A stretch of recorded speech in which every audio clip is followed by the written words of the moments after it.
قصص الانبیاء کا 17واں حصہ صندوق کی واپسی. پیشکش محمد طارق شاہد.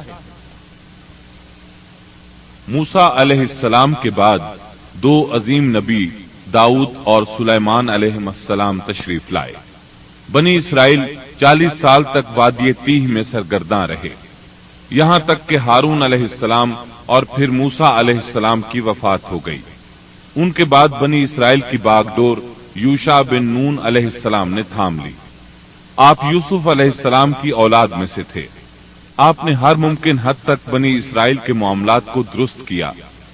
40 سال کا عرصہ پورا ہو گیا تو یہ بنی اسرائیل کو لے کر بیت المقدس کی طرف چلے، کیونکہ یہ بات ان کے لیے لکھی جا چکی تھی کہ وہ وہاں سکونت پذیر ہوں گے. سورۃ المائدہ آیت 21 میں یہ ذکر موجود ہے. يا قوم ادخلوا الأرض المقدسة التي كتب الله لكم. اے میری قوم، اس مقدس زمین میں داخل ہو جاؤ جو اللہ نے تمہارے نام لکھ دی ہے. مقصد یہی تھا کہ ایلیا شہر ان کا مسکن بنے اور وہ اس میں حکومت کریں. انہیں میدان تیہ میں محصور ہونے کی سزا اس بنا پر ملی تھی کہ وہ یہاں کے زبردست اور جنگجو لوگوں سے ڈر کر شہر میں داخل نہیں ہوئے تھے. 40 سال تک واعظ و نصیحت کی وجہ سے وہ اس میں داخل ہونے کا پختہ عزم کر چکے تھے، اس لیے شہر میں داخل ہو گئے. پچھلے حکم کا انکار کرنے والے اور بچھڑے کی پوجا کرنے والے ہٹ دھرم لوگ مر کھپ چکے تھے. اس وقت کے لوگ ان کی نسل سے پیدا ہوئے تھے. ان میں ایک بھی شخص ایسا نہیں تھا جس نے بچھڑے کی عبادت کی ہو.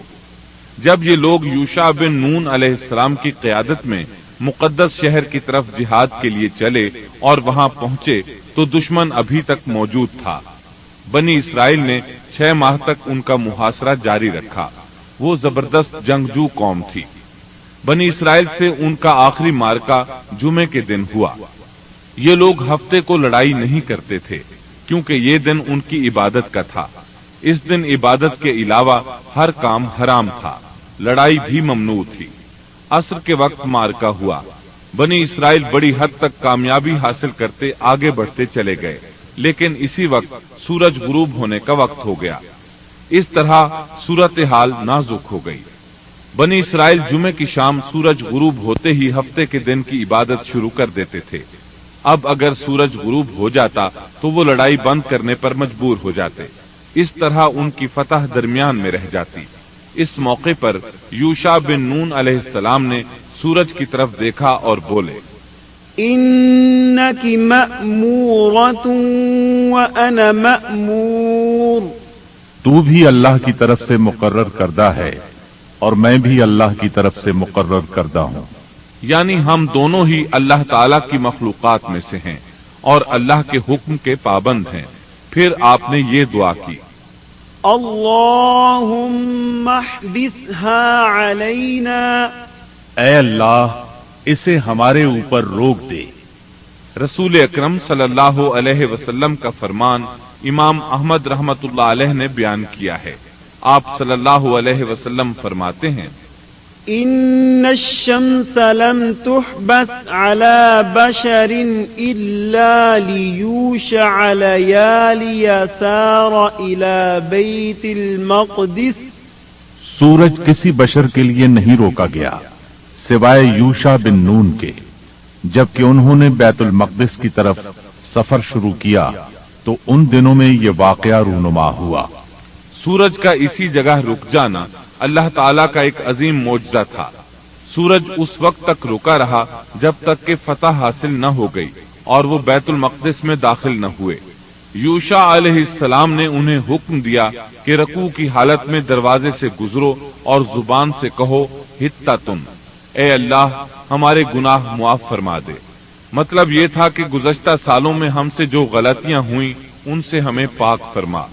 اللہ تعالیٰ سورۃ البقرہ آیت 58 میں فرماتے ہیں، وَإِذْ قُلْنَا ادْخُلُوا هَٰذِهِ الْقَرْيَةَ فَكُلُوا مِنْهَا حَيْثُ شِئْتُمْ رَغَدًا وَادْخُلُوا الْبَابَ وادخلوا الباب سجدا وقولوا حطة نغفر لكم خطاياكم وسنزيد المحسنين۔ اور اس وقت کو یاد کرو جب ہم نے تم سے کہا کہ اس بستی میں داخل ہو جاؤ اور جو کچھ جہاں کہیں سے چاہو با فراغت کھاؤ پیو اور دروازے میں سجدے کرتے ہوئے گزرو اور زبان سے حتتن کہو، ہم تمہاری خطائیں معاف کر دیں گے اور نیکی کرنے والوں کو اور زیادہ عطا کریں گے۔ القدس فلسطین کا دارالخلافہ تھا، یہاں ہر طرف سے پھل آتے تھے، خود بھی زرخیز علاقہ تھا۔ اللہ تعالیٰ نے فرمایا جو جی چاہتا ہے کھاؤ پیو۔ جب اس نئی نسل کو یہ حکم ملا تو اپنے آباء و اجداد کی طرح انہوں نے بھی نافرمانی شروع کر دی۔ ان کے دلوں میں ایمان تو تھا لیکن مضبوط نہیں تھا، اسی وجہ سے وہ یوشع علیہ السلام کے ساتھ مذاق کرنے لگے اور حتتن کی بجائے ہنتتن فی شعرتن کہنا شروع کر دیا۔ اس کا مطلب ہے گندم اپنی بالی کے اندر، اور بغیر سجدہ کیے اندر داخل ہو گئے۔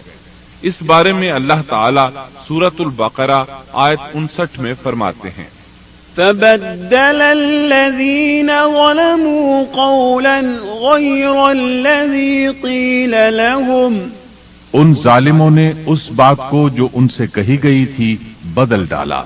اس بات سے ان کی ہٹ دھرمی اور سرکشی کا بخوبی اندازہ لگایا جا سکتا ہے، اور اس بات کا بھی اندازہ لگایا جا سکتا ہے کہ احکام الہی کے ساتھ استہزاء و مذاق ان کے لیے معمولی حیثیت رکھتا تھا۔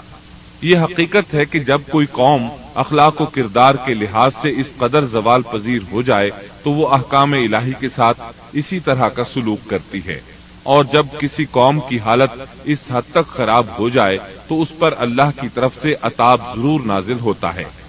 چنانچہ ان پر بھی عذاب الہی کا کوڑا برسا۔ اللہ تعالیٰ سورۃ البقرہ آیت 59 میں فرماتے ہیں فَأَنزَلْنَا عَلَى الَّذِينَ ظَلَمُوا رِجْزًا مِّنَ السَّمَاءِ بِمَا كَانُوا يَفْسُقُونَ، ہم نے بھی ان ظالموں پر ان کے فسق اور نافرمانی کی وجہ سے آسمانی عذاب نازل کیا۔ ان لوگوں نے اپنی ہٹ دھرمی کی وجہ سے اللہ کے احکامات میں تبدیلی کی، اس طرح آیات الہیہ میں تحریف کا دروازہ کھلا اور یہ لوگ تورات اور کلام الہی میں تبدیلیاں کرنے لگے۔ بنی اسرائیل میں یہ سلسلہ اس وقت سے شروع ہوا، نتیجہ یہ کہ ان پر عذاب نازل ہوا۔ صحیح مسلم میں نبی کریم صلی اللہ علیہ وسلم کا ارشاد گرامی ہے الطاعون رجز او عذاب ارسل على بني اسرائيل او على من كان قبلكم، طاعون ایک عذاب ہے جو بنی اسرائیل پر یا تم سے پہلے کسی امت پر بھیجا گیا۔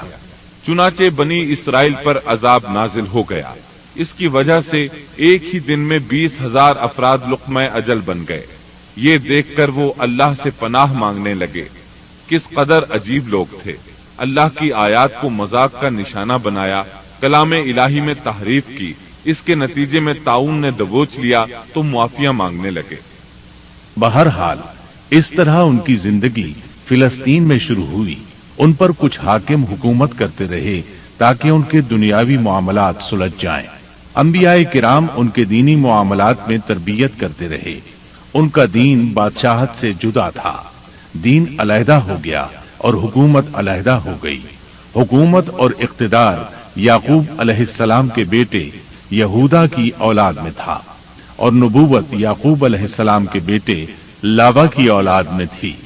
انبیاء کرام رشد و ہدایت کا کام کرتے رہے، ان سے مشاورت بھی رہی، لیکن دنیاوی معاملات کی باغ ڈور صرف بادشاہوں کے ہاتھ میں تھی۔ حکومت اور نبوت کی یہ جدائی یوشع علیہ السلام کی وفات کے بعد ہوئی۔ یوشع علیہ السلام جب تک زندہ رہے وہ ان کے بادشاہ بھی رہے اور وہ نبوت سے بھی سرفراز تھے۔ یوشع علیہ السلام کی وفات موسیٰ علیہ السلام کی وفات کے 27 سال بعد ہوئی۔ آپ نے 127 برس کی عمر پائی۔ اس حالت میں دن گزر رہے تھے اور ملک شام میں کفر سر اٹھا رہا تھا، پھل پھول رہا تھا۔ زیادہ زور لبنان کے علاقہ جات میں تھا، وہاں نئے سرے سے بتوں کی پوجا شروع ہو گئی تھی۔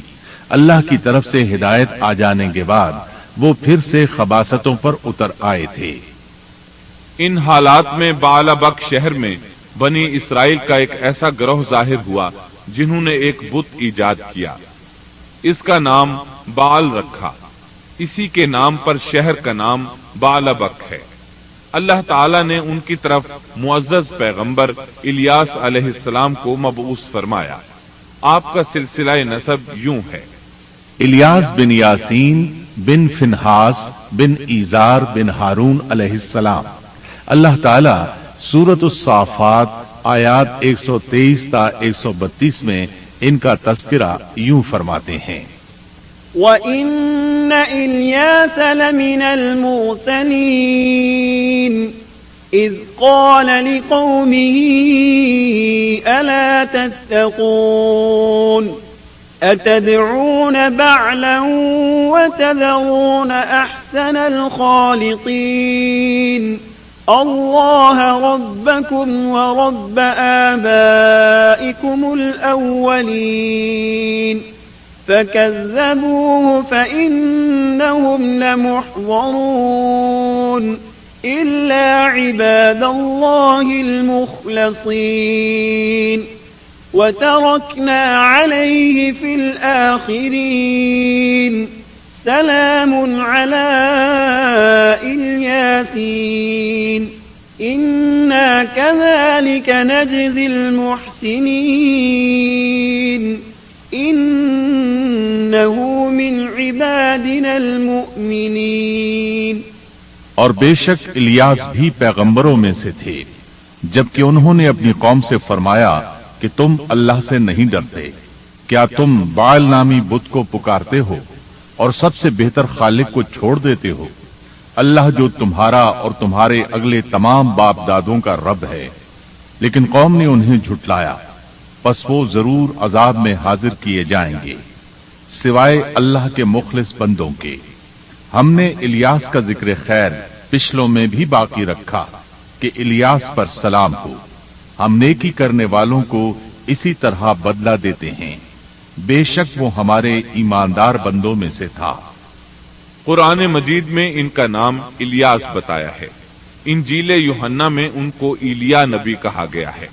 بعض آثار میں ہے کہ الیاس اور ادریس ایک ہی نبی کے دو نام ہیں، لیکن یہ بات درست نہیں، کیونکہ اول تو یہ آثار سند کے اعتبار سے قوی نہیں، دوسرا یہ کہ قرآن مجید نے سورۃ الصافات اور سورۃ الانعام میں الیاس علیہ السلام کے جو حالات اور اوصاف بیان کیے ہیں ان میں کسی ایک جگہ بھی یہ اشارہ نہیں ملتا کہ الیاس علیہ السلام کو ادریس بھی کہا جاتا ہے، اور نہ ہی سورۃ الانبیاء میں جہاں ادریس علیہ السلام کا تذکرہ ہے کوئی ایسا اشارہ ملتا ہے کہ ان کو الیاس بھی کہا جاتا ہے۔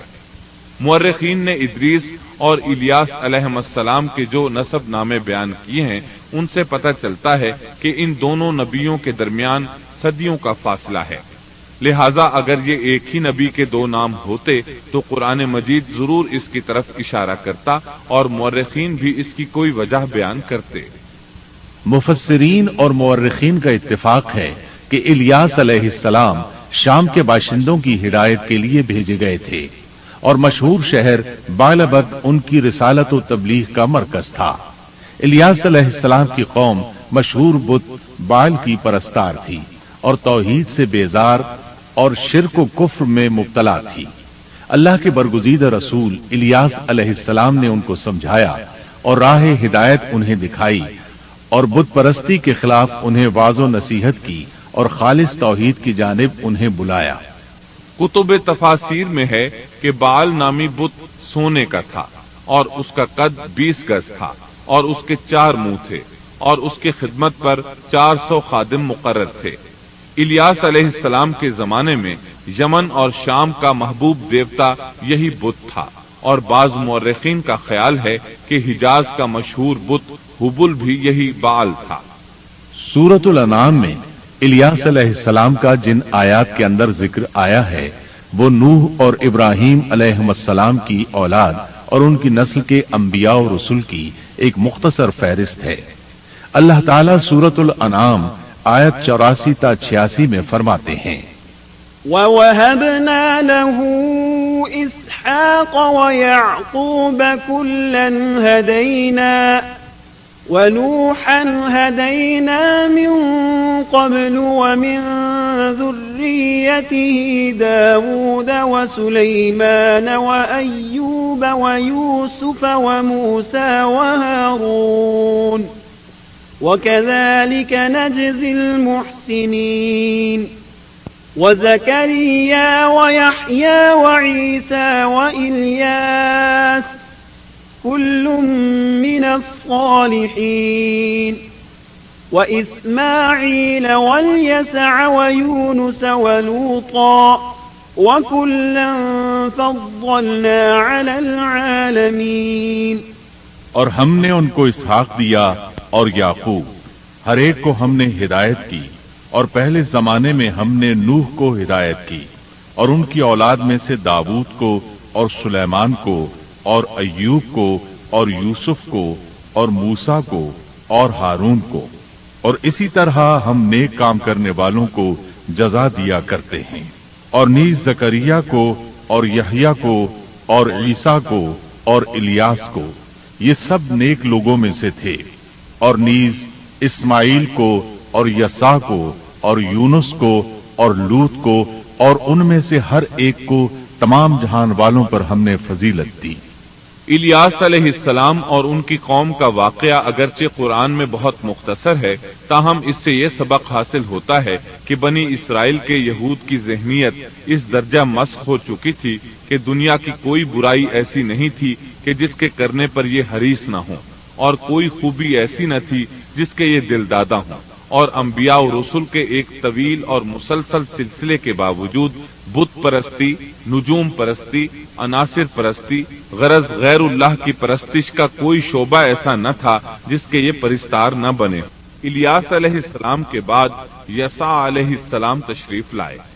اللہ تعالیٰ نے ان کا ذکر سورۃ الانعام آیت 86 میں فرمایا ہے، وَإِسْمَاعِيلَ وَالْيَسَعَ وَيُونُسَ وَلُوطًا وَكُلًّا فَضَّلْنَا عَلَى الْعَالَمِينَ۔